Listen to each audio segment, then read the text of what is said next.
Burkina Faso acaba de desactivar un intento de golpe de Estado que pudo haber cambiado el rumbo del país para siempre, y lo más impactante es que casi nadie lo vio venir. Esta no fue una insurrección armada desde las montañas, ni un levantamiento de civiles desesperados.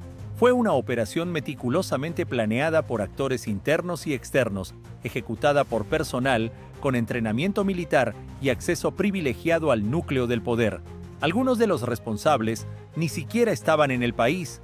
El plan, que tenía como objetivo desestabilizar al presidente Ibrahim Traoré, fue descrito por el propio gobierno como uno de los complots más serios y estructurados de los últimos años.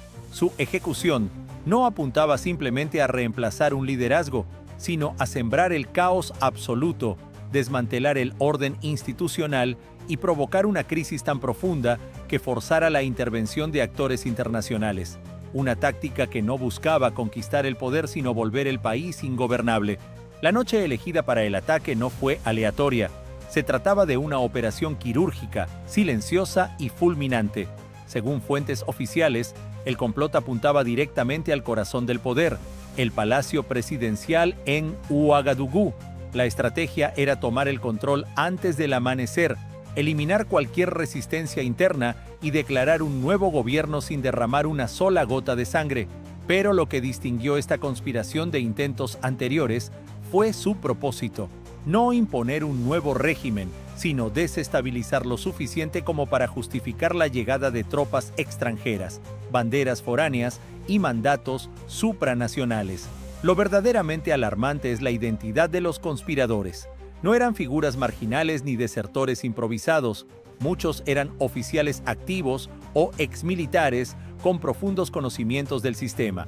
Algunos aún figuraban en la nómina del gobierno. Otros, exiliados estratégicamente posicionados, mantenían contactos y acceso a redes internas. Su familiaridad con los protocolos del Estado, el diseño de las instalaciones y la cultura institucional les otorgaba una ventaja peligrosa. Sabían exactamente cómo infiltrarse sin levantar sospechas. Durante meses, los planes fueron transmitidos sin dejar rastro, cara a cara, notas destruidas tras ser leídas, rutas memorizadas. Nada se escribía, nada se digitalizaba. Era un golpe diseñado desde las sombras, por expertos en el sigilo y la manipulación, y aún así, casi logran su objetivo. Lo que frustró la operación no fue un error técnico ni una acción heroica de última hora, sino una filtración anónima desde fuera del país. Una llamada telefónica imposible de rastrear activó las alarmas en los servicios de inteligencia. A partir de ahí se inició una operación de contrainteligencia a contrarreloj, verificación de movimientos financieros, monitoreo de viajes, análisis de comunicaciones cifradas entre bases militares y dispositivos civiles. El patrón era claro: licencias inesperadas, retiros de efectivo masivos, picos en la actividad de canales encriptados. Todo indicaba una acción inminente. Y luego vino la pieza clave: un informante con información detallada sobre la fecha y la ejecución del plan. La reacción del gobierno fue tan precisa, quirúrgica y silenciosa como el propio complot que pretendía derrocarlo. No hubo alarmas sonando en la capital, ni ruedas de prensa improvisadas, ni tanques recorriendo las calles. Todo se ejecutó como una operación de relojería, metódica, calculada y sin margen para el error. Equipos altamente entrenados, especializados en inteligencia y contrainteligencia, fueron desplegados en la más absoluta reserva. Ingresaron a las instalaciones clave sin llamar la atención, confiscaron dispositivos electrónicos, interceptaron transmisiones cifradas y accedieron a registros sensibles que pusieron en evidencia la magnitud de la conspiración. Los dormitorios de varios oficiales fueron registrados mientras sus ocupantes dormían, ajenos a que ya estaban bajo vigilancia desde hacía semanas. Algunos fueron arrestados en medio de conversaciones privadas sin saber que cada palabra ya estaba siendo escuchada desde un centro de monitoreo oculto. No hubo margen de maniobra. En cuestión de horas, una estructura que había sido tejida durante meses, quizás años, se vino abajo con un solo movimiento. La red fue desarticulada sin disparar un solo tiro. Pero lo más perturbador de toda la operación no fue su ejecución quirúrgica, sino lo que vino después. la completa ausencia de resistencia. No hubo intentos de fuga, ni barricadas improvisadas, ni llamados desesperados a la acción, ni siquiera un comunicado de los implicados. Fue como si, en el instante en que los primeros arrestos se hicieron públicos, aunque apenas trascendieron, los conspiradores supieran que todo había terminado.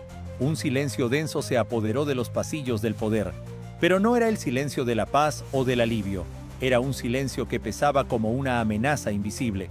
Porque si una trama tan sofisticada y profundamente incrustada en el sistema estuvo a punto de ejecutarse sin que se detectara a tiempo, ¿cuántas otras podrían estar ya en marcha, esperando el momento exacto para activarse? ¿Cuántos más, aún no descubiertos, siguen caminando por los mismos pasillos, con las mismas sonrisas, pero con intenciones ocultas? El golpe fue desmantelado, pero de ninguna manera eliminado. Lo que se frenó fue la ejecución inmediata, no la estructura subyacente que lo hizo posible. Las raíces del complot, lejos de haberse cortado, se extienden como una red subterránea más allá de las fronteras del país, conectando a actores que operan desde múltiples frentes, con recursos, contactos y experiencia táctica. La mayoría de los cerebros detrás del plan no se encontraban dentro del territorio nacional durante los días críticos. Estaban a salvo, fuera del alcance directo del gobierno, observando, dirigiendo y esperando, especialmente en Costa de Marfil, país que, según fuentes de inteligencia burkinesas, fue clave como centro logístico, de comunicación y de planificación. Aunque el gobierno no ha emitido acusaciones formales, los indicios son contundentes. Los movimientos financieros, los cruces de frontera irregulares y las comunicaciones encriptadas que se incrementaron en las semanas previas al intento de golpe encajan con precisión matemática en el perfil de una operación internacional bien financiada y coordinada. Este descubrimiento reveló una verdad aún más inquietante. Los responsables de la conspiración no eran simples elementos descontentos o soldados sin futuro.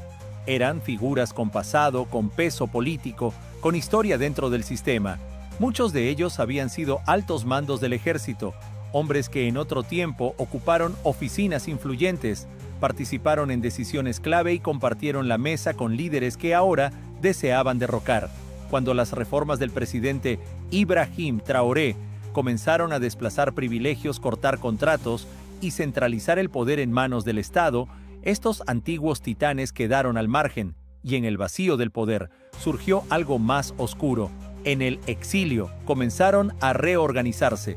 Exfuncionarios de defensa, empresarios con conexiones transnacionales y asesores estratégicos tejieron una red silenciosa que no buscaba simplemente ocupar un cargo. Su meta era mucho más profunda: vengarse del nuevo orden que los había desplazado, recuperar su influencia perdida y restaurar un sistema en el que ellos, no el pueblo, controlaban el futuro del país. Costa de Marfil, país históricamente considerado como un bastión de estabilidad en África Occidental, con su moderna infraestructura, conectividad internacional y una postura ambigua hacia los exiliados políticos, se transformó en el terreno perfecto para incubar conspiraciones sin levantar sospechas. Su capital económica, Abiyán, actúa como refugio para figuras influyentes que han caído en desgracia en sus países de origen, pero que aún conservan acceso a recursos, redes y conexiones. En este contexto, no sorprende que los cerebros del intento de golpe encontraran allí no solo anonimato, sino también comodidad logística para planear con precisión quirúrgica cada movimiento. No hay pruebas contundentes de una complicidad activa por parte del Estado marfileño, pero el simple hecho de no haber intervenido, de no haber cuestionado los desplazamientos, las reuniones o los flujos de dinero sospechosos, lo convierte en un actor pasivo pero crucial. En geopolítica, la inacción también es una forma de acción, y en este caso, el silencio, tan calculado como inquietante, permitió que la conspiración creciera a la sombra. Las consecuencias diplomáticas no se hicieron esperar. Aunque no se ha roto ningún acuerdo bilateral ni se ha pronunciado una acusación directa, los gestos son más elocuentes que las palabras. El intercambio de inteligencia entre ambos países ha disminuido visiblemente. Reuniones planificadas fueron canceladas sin explicaciones. Delegaciones oficiales han evitado posar juntas para las cámaras y las tradicionales sonrisas protocolares se han transformado en expresiones tensas, medidas, cargadas de subtexto. Las grietas entre Burkina Faso y Costa de Marfil ya no pueden ocultarse.